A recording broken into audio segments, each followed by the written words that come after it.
So, hi everyone, welcome back to the channel. So, in today's lecture, हम interest on capital, specifically इस adjustment को cover करने वाले हैं. So, very quickly, we'll first understand the nature and how it is to be accounted and not, and then we will continue it in detail.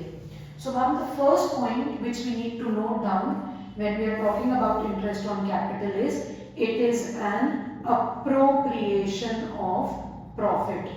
Ma'am, appropriation of profit का मतलब क्या कि सिर्फ और सिर्फ ये पार्टनर्स को कब दिया जाएगा जब पार्टनरशिप में प्रॉफिट होगा. In case there is a loss you will not pay any interest on capital.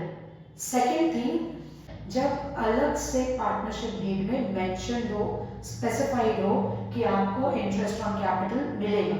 In case there is no partnership deed or in case the partnership deed is silent, मतलब partnership deed में कुछ नहीं लिखा interest on capital के बारे में, in that case interest on capital नहीं मिलता है. now अब ये इंटरेस्ट ऑन कैपिटल देते क्यों है?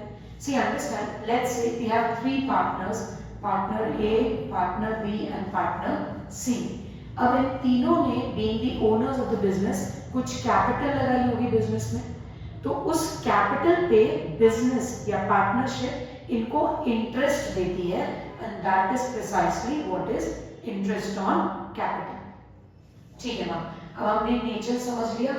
अब सेकंड चीज समझनी है कि मैम अमाउंट कैसे आएगी, कि कितना इंटरेस्ट देना है. उसके लिए one very important thing which we need to understand is interest on capital हमेशा opening capital पे मिलती है. opening capital मतलब the capital as on 1st April of the financial year. generally जो हमारा year होता है वो financial year होता है, तो ये capital पूरे साल बिजनेस में लगी हुई है, इसीलिए इस अमाउंट पे इंटरेस्ट मिलता है. So now we will be going through this illustration to understand कि ma'am interest on capital calculate कैसे होगी. अब इस क्वेश्चन में क्या क्या दिया मैम? साल की स्टार्टिंग में आपको कैपिटल दी हुई है, कितनी थी? 5 लाख. फिर ड्यूरिंग द ईयर आपने 30th जून को एडिशनल कैपिटल लाई, मतलब और कैपिटल लाई 90,000 रुपीस की, एंड फिर कुछ महीने बाद आपने कुछ अमाउंट ऑफ कैपिटल विथड्रॉ कर ली. तो now let's say hour rate of interest is 10% per annum. अब मैम ये जो 5 लाख कैपिटल है ये तो पूरे साल हमारे पास बिजनेस में रहेगी, तो इस पे जो इंटरेस्ट लगेगा वो पूरे साल का लगेगा. तो 5 lakh into 10% will give me 50,000 rupees. अब मैम एडिशनल कैपिटल हमने लाई कितनी? 90,000 रुपीज. तो मैम 90,000 पे 10%, बट मैम ये हमने किस डेट पे लाई? 30th June.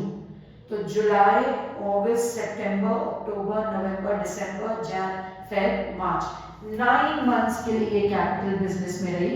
So therefore 9/12. So we have 6750 rupees का इंटरेस्ट. मैम नेक्स्ट, मैम 60,000 पैसा आपने निकाल लिया. किस डेट पे निकाल लिया? तो 30th सितंबर, मतलब सिर्फ 6 महीने आपके पास पैसा नहीं रहा. तो ये आइडियली इंटरेस्ट इतना कम मिलना चाहिए.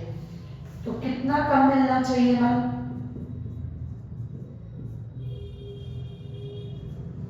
3,000 रुपीज कम मिलना चाहिए.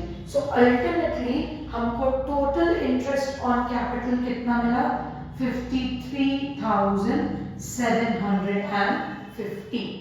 नाम इसका मतलब क्या हुआ कॉन्सेप्ट वाइज, कि अगर आपने during the year additional capital लाई है तो जिस डेट से लाई है from that day till the end of the year आप उस पे इंटरेस्ट दोगे. और जो आपने ड्राइंग्स कर ली, तो जिस डेट से ड्राइंग्स कर ली till the end of the year, वो पैसा आपके पास नहीं था बिजनेस में, उतना आप इंटरेस्ट कम दोगे। ये एक टॉपिक हो गया। ओके, अब मैम अंडरस्टैंड, हमें कई बार क्वेश्चन में क्लोजिंग कैपिटल दी रहती है इंटरेस्ट निकालने के लिए। तो सबसे पहले तो मैम अगर क्लोजिंग कैपिटल दी है, हमको ओपनिंग कैपिटल पे अराइव करना है। नाउ अंडरस्टैंड, जब आप पार्टनरशिप बेसिक्स पढ़ते हो, जो कैपिटल अकाउंट होता है वो दो अप्रोचेस से बनता है, या तो फिक्स्ड कैपिटल रहती है पार्टनर्स की, या फ्लक्चुएटिंग कैपिटल रहती है। Ma'am in case of fixed Capitals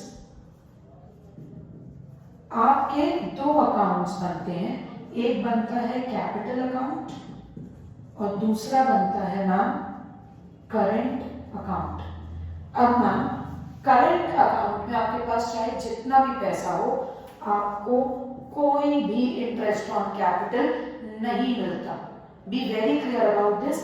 any amount, doesn't matter कितना भी बड़ा अमाउंट हो, you will not receive any interest on the amount which is lying in the current account. अब हम आते हैं कैपिटल अकाउंट पे। अब फिक्स्ड कैपिटल अप्रोच में आपके पास कैपिटल अकाउंट में सिर्फ दो ही एडजस्टमेंट है, या तो एडिशनल कैपिटल आई होगी ड्यूरिंग द ईयर, या आपने कैपिटल विथड्रॉ की होगी। तो अब let's say I have a closing capital balance which is given to me in the question. Ma'am closing capital दी हुई है। अब अगर मैंने ड्यूरिंग द ईयर ड्रॉइंग्स की है, इसका मतलब उतनी अमाउंट से मेरी क्लोजिंग कैपिटल कम है और मुझे ओपनिंग कैपिटल पे जाना है, तो I have to do reverse calculation and therefore I will add back drawings against capital. Ma'am drawings against profit इसमें नहीं आती, सिर्फ और सिर्फ ड्रॉइंग्स अगेंस्ट कैपिटल आता है। दूसरी चीज मैम, अगर मैंने during the year additional capital लाई, तो इसका मतलब कैपिटल बढ़ गई, इसका मतलब क्लोजिंग कैपिटल बढ़ी हुई दिख रही है और मुझे वापस कहाँ जाना है, ओपनिंग कैपिटल पे। तो I will go back and therefore I will subtract any additional capital introduced. That's it ma'am, सिर्फ यही दो एडजस्टमेंट्स होते हैं and you will arrive at your opening capital, और इस पे आप अपना इंटरेस्ट ऑन कैपिटल दोगे। Now moving on, second जो मेथड होता है of preparing the capital account is fluctuating capital account. अब अगर इसमें क्लोजिंग कैपिटल बैलेंस दिया है, तो मैम ये दोनों एडजस्टमेंट्स तो सेम रहेंगे। ड्रॉइंग्स अगेंस्ट कैपिटल आप ऐड कर दोगे और एडिशनल कैपिटल को आप माइनस कर दोगे। इसके अलावा क्या क्या एडजस्टमेंट होंगे मैम?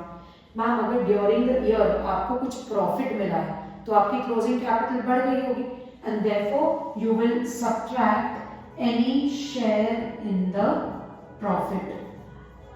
मैम उल्टा हो जाए, लॉस हो गया होगा तो आपकी क्लोजिंग कैपिटल कम हो गई होगी, तो therefore you will have to add it back. So therefore you will add any share in loss. Ma'am इन दोनों में से कोई एक ही केस होगा, दोनों केस नहीं होंगे। अब मैम ड्रॉइंग्स अगेंस्ट प्रॉफिट अगर आपकी होगी, तो वो भी आपकी क्लोजिंग कैपिटल में माइनस हुई होगी, आपकी कैपिटल कम हुई होगी और आपको रिवर्स कैलकुलेशन करना है। सो therefore you will add back drawings against profit.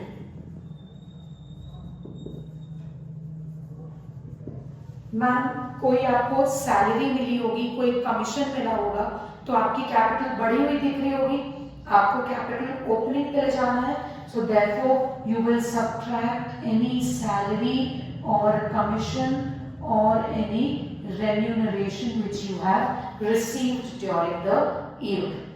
Ma'am और क्या आएगा? मैम इंटरेस्ट ऑन ड्रॉइंग्स, आपकी जो आपने ड्रॉइंग्स की होगी उसमें आपने इंटरेस्ट ऑन ड्रॉइंग्स पे की होगी, because of which your closing capital must have reduced. So therefore you will add back the interest on drawings. Ma'am, simply put, any transaction which must have increased your closing capital. I repeat, any transaction जिससे आपकी closing capital बढ़ गई होगी, क्योंकि आपको reverse जाना है, आपको बैक जाना है, you will subtract all such transactions. Similarly, any transaction which might have caused your closing capital to decrease.